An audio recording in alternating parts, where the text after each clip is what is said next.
पंचायत में दो काम जिस पे लगाम लगाना बहुत ही जरूरी था और ये वादा हमने अपने जनता से भी किया हुआ था। पहला ये कि हर छोटे बड़े काम के लिए किसी जनप्रतिनिधि का दूरा दरवाजा अगड़ने की जरूरत नहीं है, और दूसरा ये कि किसी भी छोटे बड़े काम के लिए जो नाजायज तरीके से जो पैसा लिया जाता है इस पे लगाम लगाना जरूरी था, और मैं बहुत हद तक इस पे कामयाब हूं। जैसे कि मैं आपको मिसाल के तौर पे ये बता देता हूं कि सामाजिक सुरक्षा पेंशन यानी कि वृद्धा, विधवा और दिव्यांग पेंशन जो होता है, इसका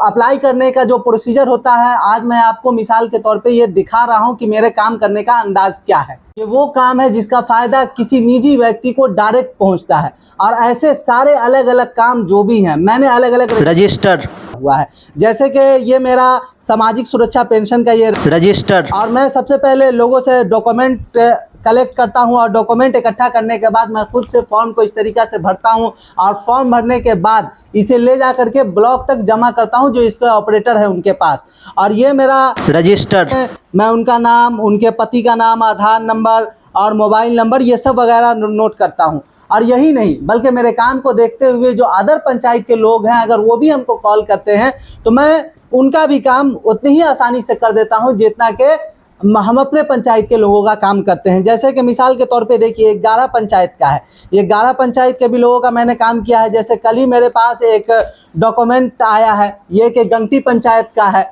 और इनको कोई दिक्कत आ रही थी, परेशानी आ रही थी, इनसे मेरी बात हुई, मैंने कहा कि हाँ अपना डॉक्यूमेंट दे जाइए, मैं आपका वृद्धा पेंशन में अप्लाई करवा दूंगा। और इतना ही नहीं, यहाँ तक कि देखिए मैं उनका मोबाइल नंबर भी नोट करता हूँ, और ये सीरियल वाइज उनका नाम पता सारा कुछ नोट करता हूँ, और टाइम टू टाइम उनको मैं अपडेट भी दे देता हूँ कि आपको बार बार एक ही काम के लिए मेरे घर आने की ज़रूरत नहीं पड़े।